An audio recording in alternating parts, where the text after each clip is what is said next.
Oui, c'est sûr que lorsqu'on a l'habitude de rouler avec un vélo cross-country, on prend un vélo comme celui-ci et tout de suite on se sent très à l'aise. C'est incroyable la suspension, l'amorti qu'on peut avoir. On passe vraiment tout droit, on va chercher des lignes directes. On ne se préoccupe pas des cailloux, des rochers, on peut foncer vraiment tout droit. On a également un freinage, on peut retarder vraiment les freinages parce qu'on a des gros freins et des amortisseurs qui permettent de freiner au dernier moment. Donc c'est un style de pilotage différent, mais je m'amuse beaucoup à rouler durant l'hiver sur ce vélo.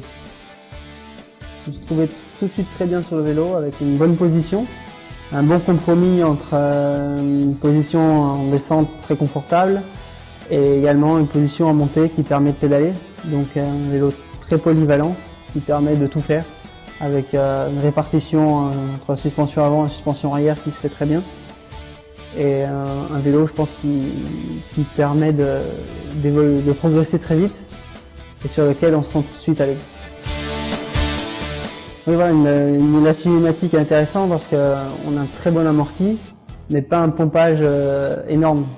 Qui a l'habitude de rouler avec des vélos hardtail, j'apprécie beaucoup lorsque je pédale ne pas avoir le vélo qui pompe de trop. Je pense qu'il va se positionner parmi les meilleurs vélos de sa catégorie, c'est-à-dire une catégorie à 140-150 mm de débattement pour des pratiques assez engagées comme l'enduro ou le freeride. Donc c'est ce qui manquait un petit peu dans cette catégorie. Maintenant on trouve des vélos performants du hardtail jusqu'aux 150 mm. Donc en fait on a vraiment une gamme très large et on peut passer d'un vélo à l'autre et d'une catégorie, d'une discipline à l'autre et se faire plaisir dans toutes les disciplines du mountain bike. Donc le Rallon, le nouveau vélo d'enduro de Orbea, est un vélo fait pour être utilisé en montagne, aussi bien pour monter que pour descendre.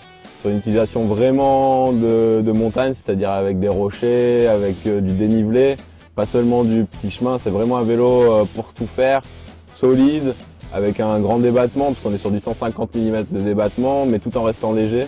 Donc c'est vraiment un vélo à tout faire qui va vous permettre de vous faire plaisir en montagne, aussi bien en montant qu'en descendant.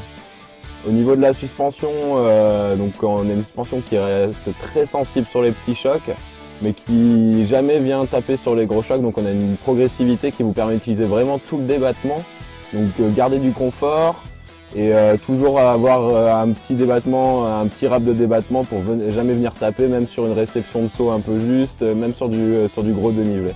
Donc on a vraiment un vélo qui va vous permettre de vous faire plaisir, aussi bien loisir, c'est-à-dire partir en montagne comme ça, ou alors sur des courses type méga avalanche ou des enduro séries, des choses comme ça. Parce qu'on a un vélo qui est vraiment très compétitif et vraiment un bon vélo.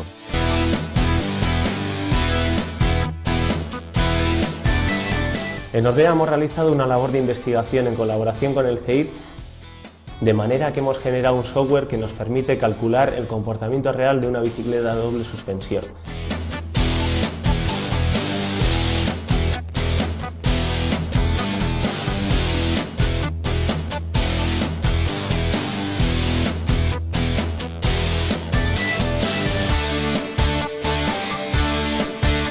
Basándonos en los resultados de este estudio, hemos llegado a una nueva configuración de los puntos de giro.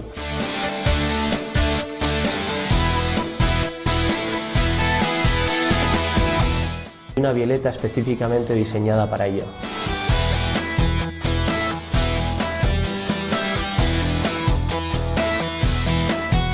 Un amortiguador customizado específico que nos permite optimizar el comportamiento de la suspensión ante todo tipo de impactos, reducir al máximo la interacción de la suspensión al pedalear y aumentar el contacto entre tus neumáticos y el suelo. Estos resultados han sido puestos en práctica durante 6 meses con el Orbea Strength Riders, de manera que todo lo que hemos calculado en el mundo virtual ha sido contrastado en la realidad de la montaña. Esto nos ha permitido generar el diseño de la nueva Rallon.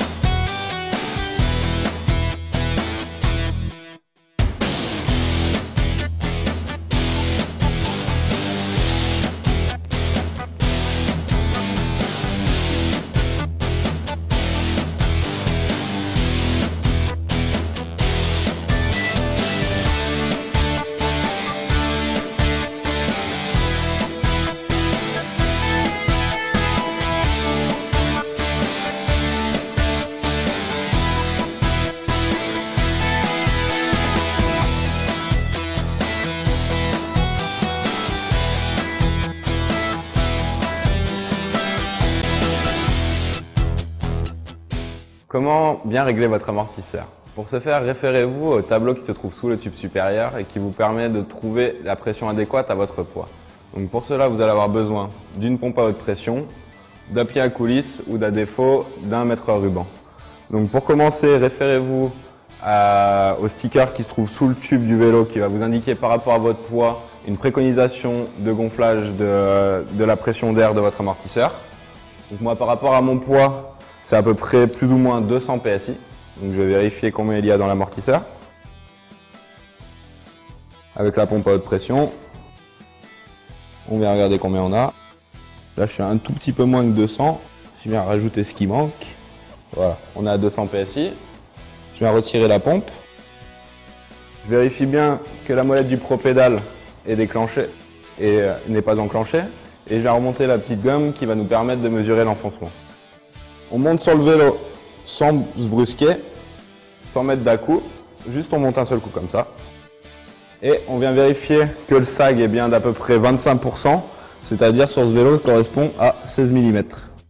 Donc là on est pile poil dans ce qu'il faut. On vient de régler donc la pression d'air de l'amortisseur.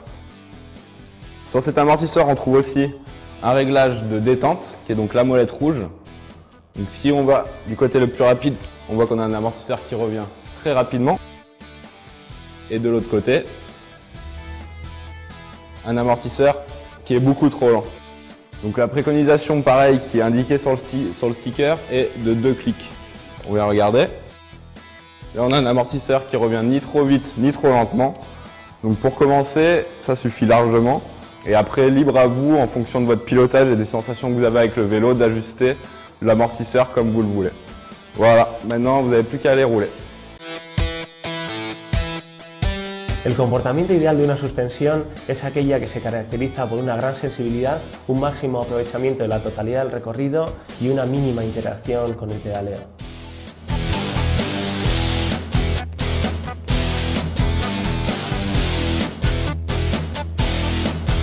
De la tecnología Advanced Dynamic hemos obtenido la Landa Curve, una curva del ratio altamente elaborada que viene determinada por una exacta colocación de los puntos de giro y una bieleta específicamente diseñada para ello.